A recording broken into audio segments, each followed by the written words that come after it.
Hello, Narnach here. Welcome back to Grim Dawn. Welcome back after a long time indeed.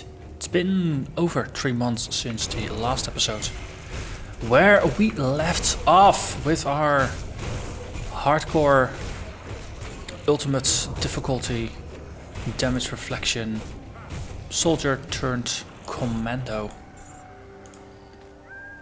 We tank a lot of damage, we reflect it back at enemies, we retaliate, we perform all kinds of tricks like that. It means we're slow, but we're sturdy and we outlast opponents. We have set foot, just zooming out a little bit, we've already set foot in the Necropolis. But we have one more mission to run for Father Kaiman here in the Tombs of Korvaak, which is going to be the last mission slash quest that I'm going to do before facing the Logorian, the final boss of the game on ultimate difficulty. So the 3-month delay, I do apologize for that. I believe at the time the recording session to sit down and face the Logorian, I wanted to have a nice uninterrupted block of time for that.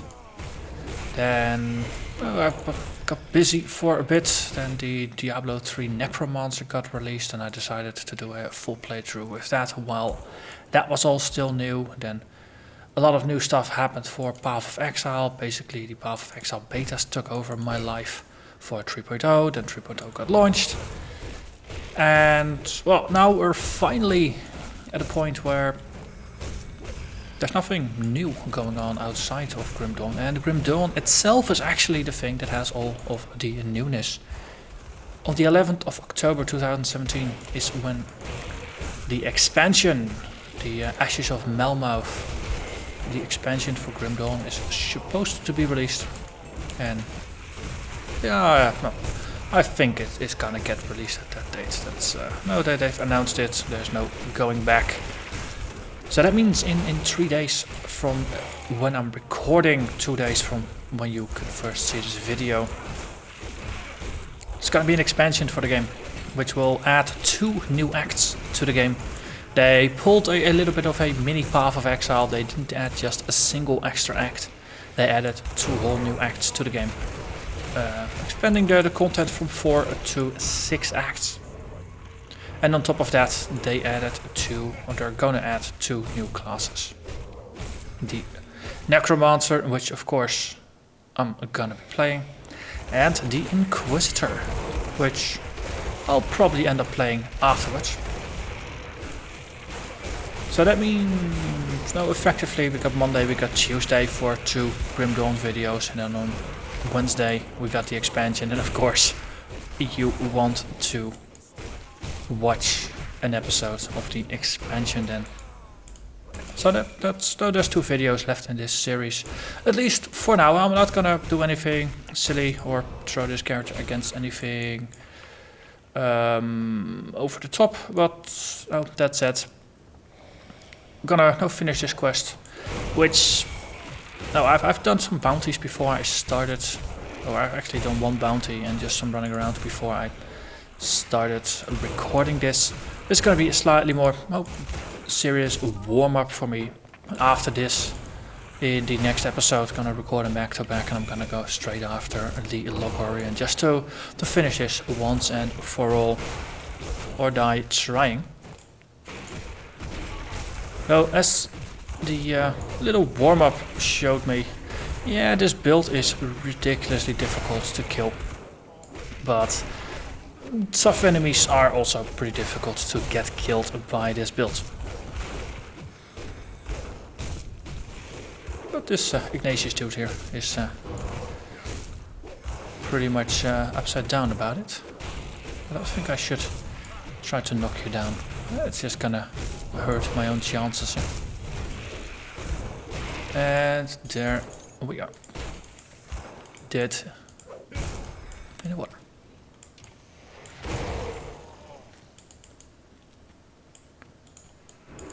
So Wednesday I'll be starting a new series, and at some point I'm probably only gonna do the story playthrough. So that's gonna be the 6 acts of the game on the veteran difficulty. After that I'm gonna do another build, most likely the Inquisitor as I said. And again, just gonna play through the story. Probably going a bit faster through acts 1, 2, 3 and 4, the main content as we know it now. I'm gonna go through it a bit faster than I normally would, in order to just spend more time with the new content. I'm gonna do it on standard difficulty, not on hardcore, because it's new content. There's a lot of things that got changed in the game, and I know big updates to the game, especially when they affect the itemization curve, difficulty curve, things like that. Balance could be a bit rougher than you are used to by now.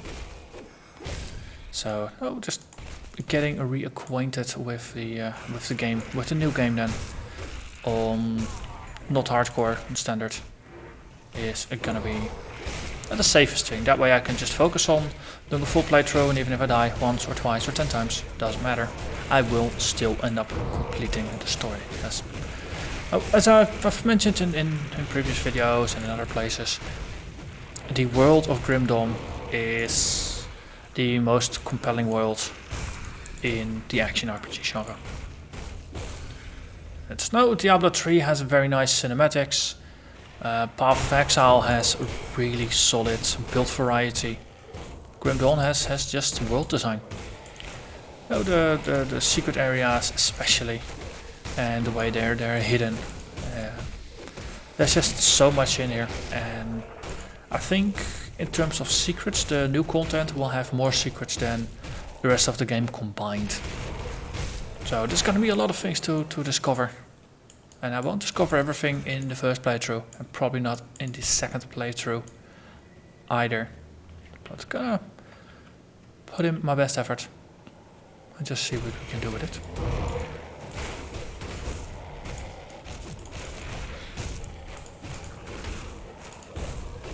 Also, if you're a regular of the Path of Exile series, content's gonna be a little less frequent for Path of Exile, while I'm focusing this heavily on Grim Dawn this week. That is gonna shake itself out over time. Okay. It's a fair chunk of enemies here.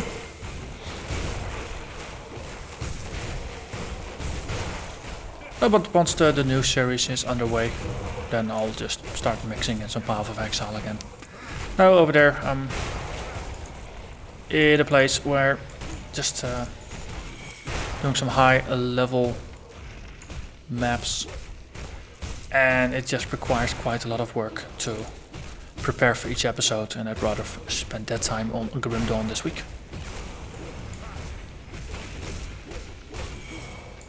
So for a change, I'm gonna focus on Grim Dawn, which it was long overdue, so probably lots of folks are rejoicing about that. Harval, the earth shaker. Just shaking the earth, shaking the ceiling. Slowly going down.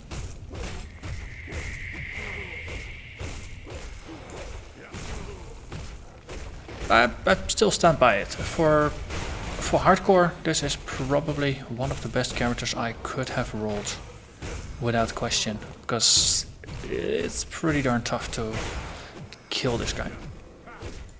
And I'm not even drinking any health regeneration potions. The what are they called? The jelly ointments. I'll probably be quaffing a couple of those during the Logorian fight.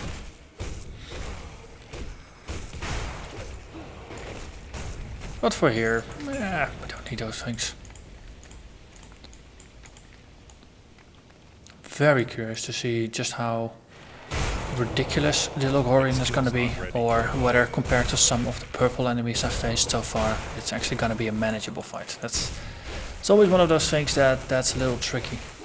You don't know until you try, and well, given that it's on hardcore and it is the end boss of the game, you can understand my reluctance before just casually trying it. I'm probably just gonna be over preparing for it. But better to over prepare and win than to under prepare and die a very silly death. Okay, we're maxed out on all of the resists, so that perspective we're doing pretty good. Secrets, Jesus. Hello there. Blood drinker you. Just pick up some hidden spoils here. Empower to do list saber. Wonderful. Just wonderful.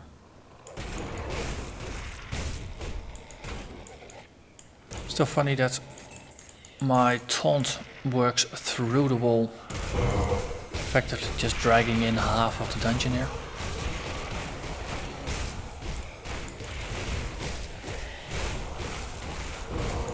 Very curious to see what the new classes are gonna do, just how they're gonna behave, what the new skills are gonna do, whether they're gonna work as expected or whether they're going to have some very, very unique gameplay to them.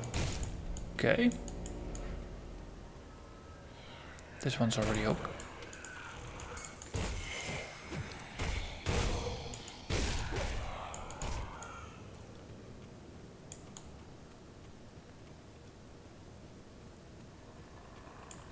Hello. Oh no, we're getting ambushed. Stormshreek, the electrified. 89, that's 6 levels above me. 88, that's 5 levels above me. They have me surrounded. Make sure to focus on the one that has the lowest or the highest amount of life. Just because that way I get the benefit the longest from my counter strikes.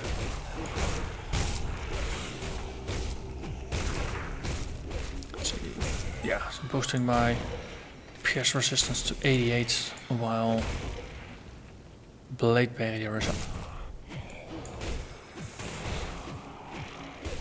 In case I wasn't powerful enough. Or sturdy enough.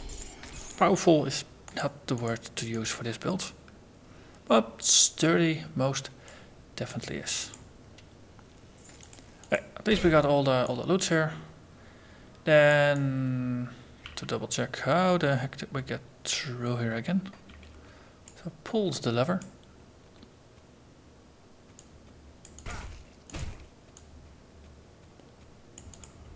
Ah, no. I thought I pulled the lever, but apparently I didn't pull hard enough.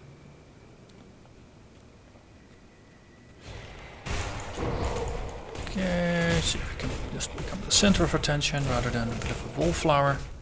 Because the more enemies surround me, the more effective I'm gonna be.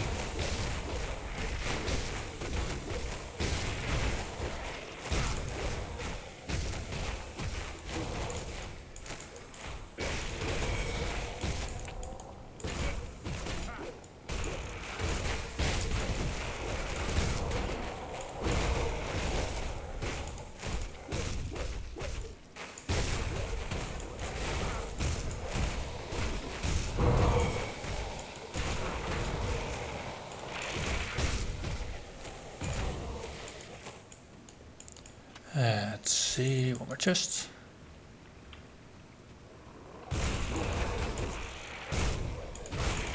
Okay, let's just go over here.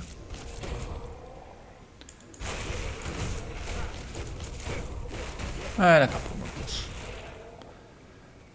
I suspect we're not gonna hit level 84 before anytime soon. This XP appears to be going rather sluggish. Oh, maybe the Logorian's dungeon might be a level higher, might be so I might be getting a little bit more XP than normal. But I'm suspecting what I have is what I'm gonna be using.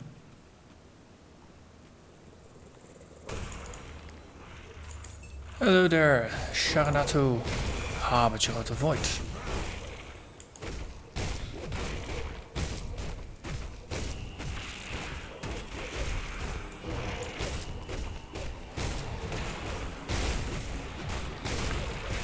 Why am I misremembering this? For some reason I had it in my mind that we would be facing down the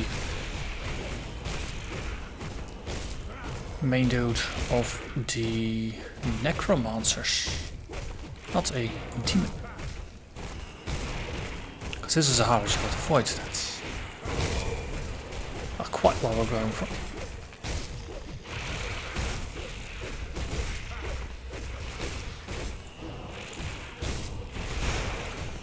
Oh well. Killing demons is what we do. And... or, no, Catonians. It's probably a decent enough warm-up for El Logorian.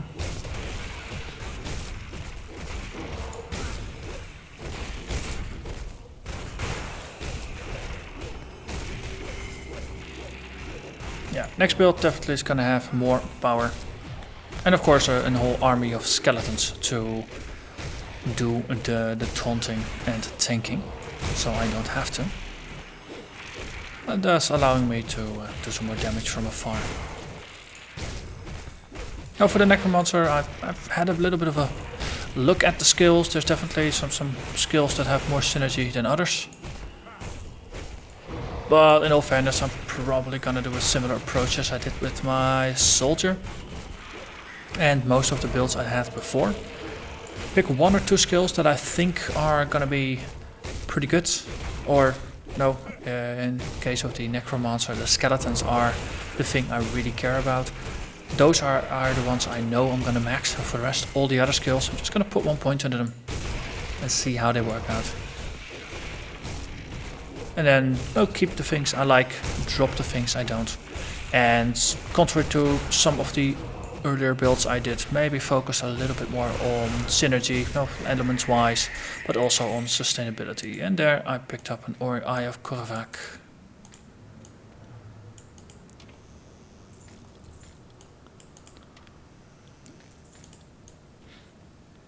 Anything else? Yeah, another wither chest. Wonderful. So, Bro Kaiman. Father Kaiman. It's not Brother Kaiman, it's Father Kaiman. Zoroastrian.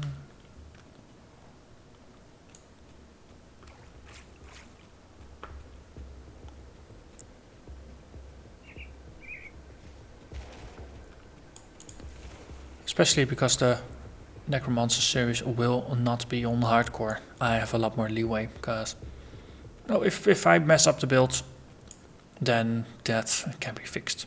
But for now, let's have a look at what Father Kaiman has to say. If you recovered the relic. Oh wait, this is ultimate, so we've already done all the lore bits. So let's just skip through. What will you do? See, you study. I'll take a look. Okay. Ah yes. So ancient armor plates. Picked up a blue thing before. Empowered duelist's saber, which has a bunch of piercing damage, some health, attack speed, and a bonus to Markovian's advantage, which is soldier, and a Marista's quick cut, which is a duelist, or not duelist, nightblade. And it grants revenge, 15% chance when hit by melee attacks to swiftly jab your opponent in return, once per second for 90% of your main hand weapon damage. Which might not be all that bad, really. If you equip 2 of these especially, then you got 2 procs, nice bonus to attack speed. Hey, so let's have a look-see. We could go over here, have a look in the room itself. Oh no, it's a glowy orb. Empyrean, what's your deal? What is Korvaak? Korvaak! Who was when the world was not. Korvaak is eternal, infinite, primordial. Chosen must be warned. Korvaak needs worshippers.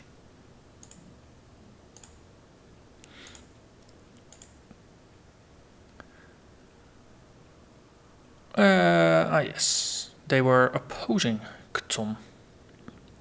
Okay, so our goals align. Yeah. Oh, as before, no. go through the dialogues once in detail. After that, click through. What have you done? Or, nah, I'm gonna thank him for his honesty. That's that. Okay. So the comments chosen, we were already at a revered, so there's nothing really more to gain here. We're 20 minutes into the episode. It's a little short for a Grim Dawn episode. But well, as far as upgrades or as warm-ups go, it's pretty decent. And it's just nice now chatting a little bit about the game, upcoming plans, things like that.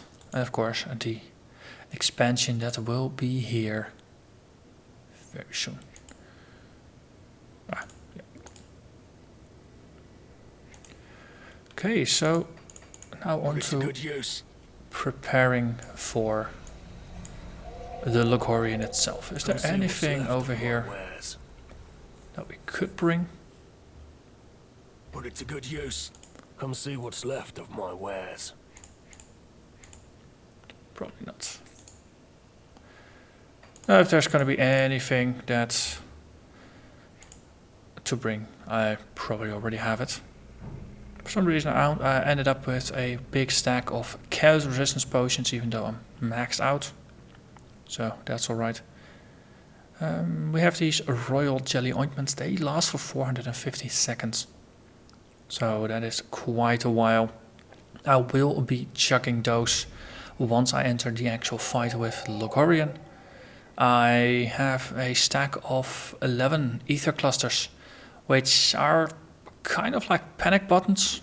You consume one, then for 8 seconds you're gonna take 75% less damage. Which, if you combine it with the amplified regeneration that we are getting with the jelly and Overguard and all the other procs that we have, means our tankiness is gonna go through the roof, allowing all the regen to effectively keep my health topped up. So as long as I don't get burst down without an opportunity to respond to it, should be fine. But you know what? We can actually prepare for the fight by doing all the Bloodwagon quests, because we still need to clean out the Bloodwagons. So there's gonna be Bloodwagons spread throughout the city, and then the seal over there is gonna open up. So let's just stroll through the perimeter here. Gain some XP in the process. Enemies here are at 84, 85, so that's 1 or 2 levels above me. Some of them are 87, 89. Basically the usual mix. Nothing truly scary or exciting in terms of enemy levels. Getting pelted by pentagrams here. But that's alright. Ooh, wormbound handguards. It's a lower level legendary. I think I might have actually had this at some point. And a blueprint. Blueprint relic haunt. Ah, I think I've used this on my Arcanist for a while. On not hardcore. And wormbound handguards are nice if you're a caster, not so much for moi.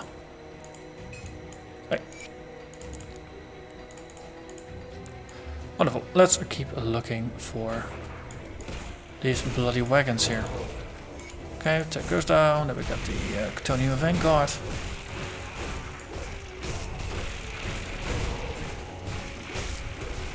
It's always nice when you get a random relic blueprint and a random legendary item.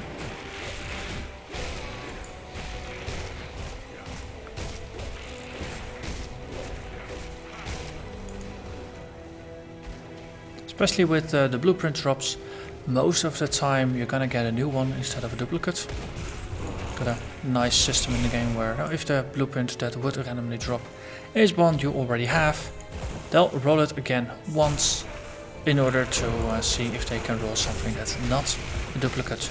If that's also duplicates, then you're out of luck in actually getting the duplicates. Does mean that your chances of duplicates are a lot smaller, especially early on. If you got 90% of your blueprints already unlocked, then of course your chance of not getting a duplicate only gets, well, it nearly gets doubled anyway, but no, small chance twice is still a relatively small chance in the big picture.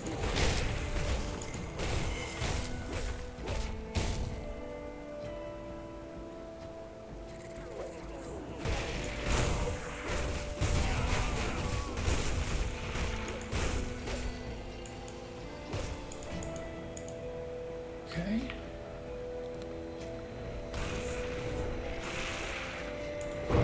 We cleared the eastern one. Now we're roughly in the north, and then we have the west.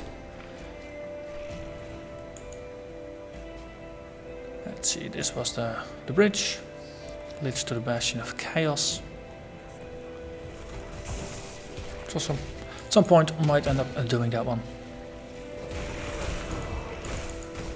Well, for now, I focus on the normal content.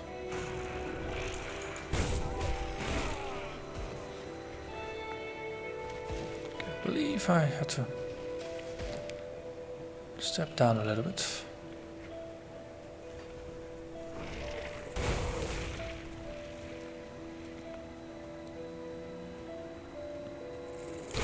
That is one of the downsides of stepping away from the game for a couple of months.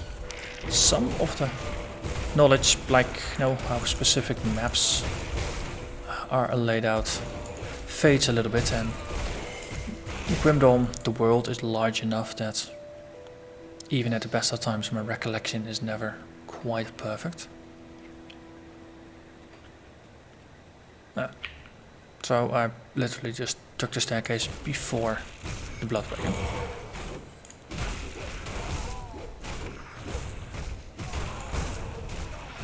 That was the northern one, so the western one was not too far off.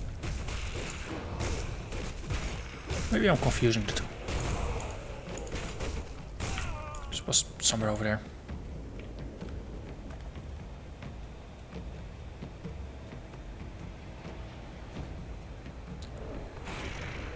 Okay.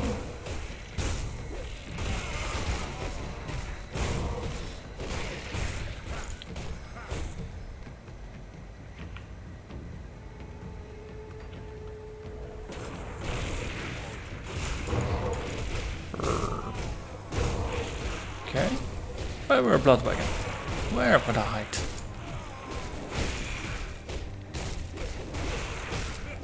Let's at least not forget to bring this lovely little exalted stash here. Ooh, we got brutal axe. Not a purple. What's brutal axe? The precious. +3 to anatomy of murder. I think that is Nightblade. +1 to all shimmy skills. And it's a one-handed axe that has quite a bit less damage than mine. 100% chance on crit to brutalize, which does about more damage, but it's a level 58 weapon, while mine is a 75 blue. So yeah, that big gap in a level definitely affects the power level of the weapon. But if you're just moving into, I think 58, that's epic or elite still. So if you're just moving into elite and it's one of the first legendaries you get, you'll be ecstatic. Nearer to the end of the game, not much so. Ooh, that is one of the things, of course, that the expansion is gonna have mythic, I think it's mythic items. So that is beyond legendary powerful items. And a bunch of skill of items, I think legendaries and mythicals that actually modify how certain skills work. Which is something that I'm very much interested to see just how build defining that is gonna be. And how much impact it really has. Because that is one of the things that, now to a certain extent, really makes Path of Exile really nice to play, where certain items can completely redefine how your build works. Grim Dawn, the items felt always more like stat boosts rather than something that really affected how your build worked. Now it just made you more efficient or helped you achieve a certain level of efficiency that allowed you to maybe play certain builds instead of completely opening up new pathways. Because here, it's you get a proc Devil's Cage. It's nice, but it's a nice addition. But it's not like, okay, I'm gonna play a Devil's Cage using character. It's a nice to have. Same for most of the other items. They're just nice bonuses. But well, from that perspective, I'm just looking forward to what the expansion is gonna offer. But with that, I'm gonna leave you here for this episode. So next episode, Logorian o'clock. But for now, I'm gonna thank you very much for watching, and I hope to see you again next time. Bye bye.